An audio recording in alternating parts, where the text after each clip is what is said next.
काय विचारतो मी तुला? हा?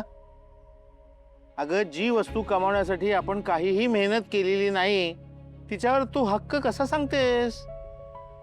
पण माझा डायरेक्टली हक्क आहे ना त्या गोष्टींवर. राजवाडे आहे डाडा मी आता. गैरसमज आहे तुझा.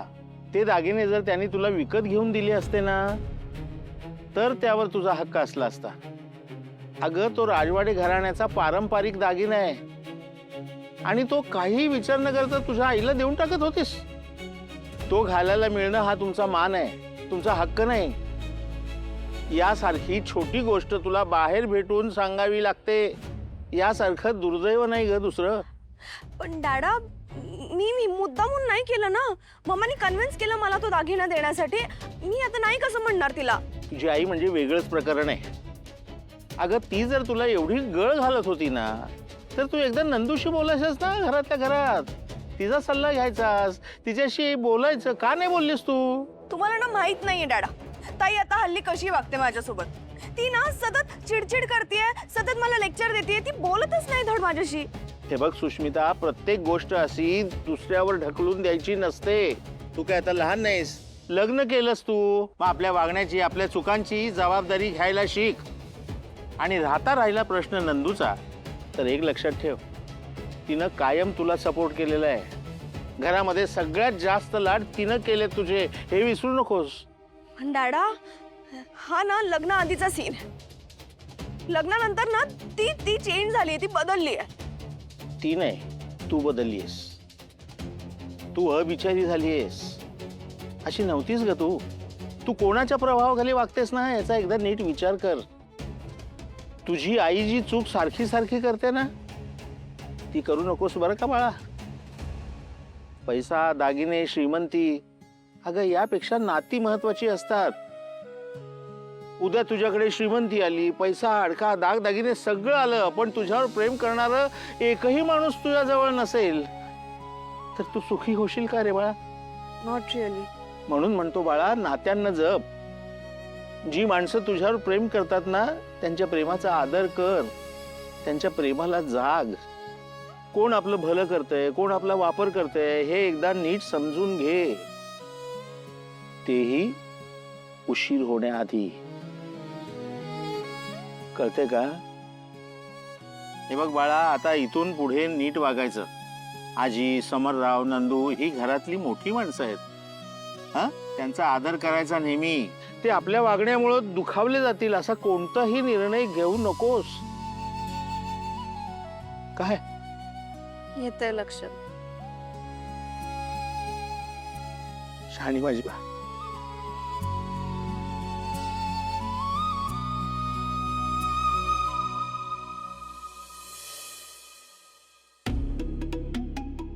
सुश, अंशू, सुश कुठे आहे रे? सुश कुठे आहे? मला नाही माहित. माहित नाही म्हणजे?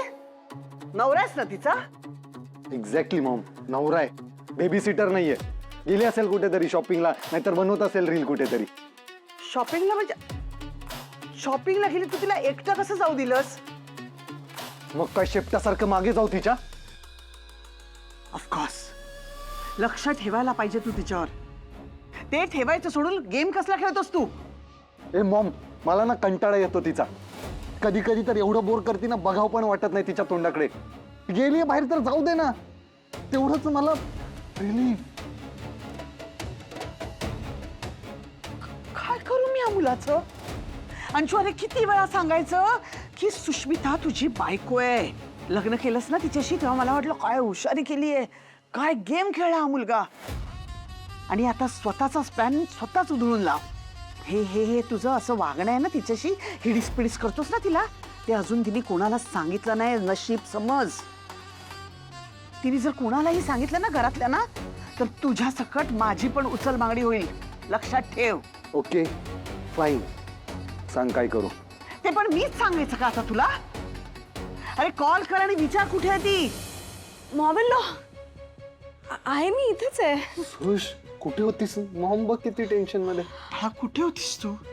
किती किती टेन्शन घेतलं होतं मी, खास करून अंशूला किती काळजी वाटत होती बघ त्याच्याकडे जरा. मॉम इन लॉ, मी माझ्या डॅडाला भेटायला गेले होते.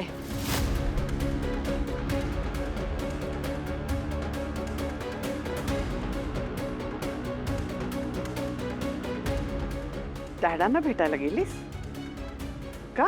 म्हणजे त्यांना घरी बोलवायचं होतं ना. ते म्हणाले बाहेरच भेटूया म्हणून गेले होते बाहेर. हा अच्छा, म्हणजे काहीतरी खास बोलायचं असेल त्यांना नाही का? काय काय काय बोलले, काय बोलले? नाही, काही खास नाही झालं. नाही नाही, असं कसं एवढं बाहेर बोलवलं म्हणजे. तरी तरी काय बोलले? तेच बेसिक, म्हणजे मी ताईसोबत भांडले नाही पाहिजे, मी तिचं ऐकून घेतलं पाहिजे, असं सगळं ते बोलत होते. आणि ॲक्च्युली मॉम इन लॉ, मला ना त्यांचं पटलं. ते बरोबर बोलत होते. शेवटी कितीही झालं तरी माझी ताई आहे ना ती.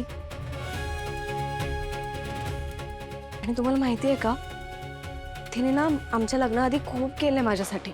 माझ्या ॲक्टिंग करिअरला ना तिनेच खूप जास्त सपोर्ट केला होता सगळ्यांपेक्षा.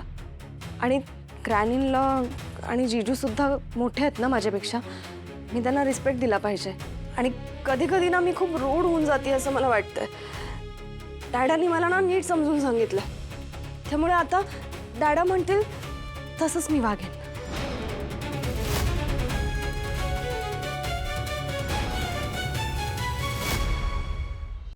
हे सगळं तुझे डॅडा म्हणाले? म्हणाली नाही, त्यांनी सांगितलं, समजून सांगितलं. समजावलं? काय म्हणायचं आता? दिलीप रावांकडनं ही अशी अपेक्षा नव्हती माझी. काय झालं मॉमेनला, असं काय बोलताय तुम्ही? दुसरं काय म्हणायचं बाळा? मला ना खूप वाईट वाटतं तुझ्यासाठी. ते तुला समजावत राहतात, पण तुला कधी समजून घेतात का? नाही म्हणजे तुला समजावणं वगैरे ठीक आहे, वडील आहेत ते, त्यांनी समजावलंच पाहिजे. पण स्वानंदीला कधी समजवलं का? तिने तुझा हक्क असा खेचून घेतला, म्हणजे तुझ्या अधिकार, तुझ्या चाव्या घेतल्या तिने स्वतःकडे. तिला कधी त्यांनी समजवलं का हे असं बरोबर नाही म्हणून? डॅडा ताईला काही समजवायला जात नाही. डॅडांसाठी ना ताई एकदम परफेक्ट मुलगी. बरोबर आहे, मोठी मुलगी ना ती परफेक्ट, आणि धाकटी मुलगी चुकीची असणार. म्हणजे धाकटीच्या चुका काढत राहायचं. अच्छा अच्छा, आता माझ्या लक्षात आलं अंशू, कळलं का? स्वानंदी पहिल्या बायकोची मुलगी ना हीस, तू दुसऱ्या बायकोची मुलगीस, मग असं होणारच थोडा भेदभाव.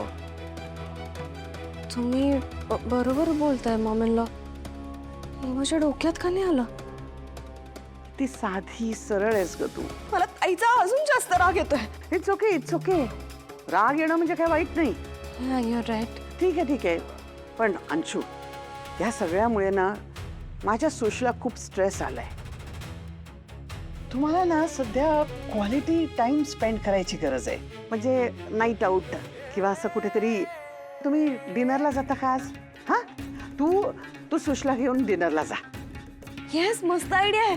मला सुद्धा ना घरचं खाऊन खूपच कंटाळा आलाय. हो ना, आता तर जाच. हां मॉम मॉम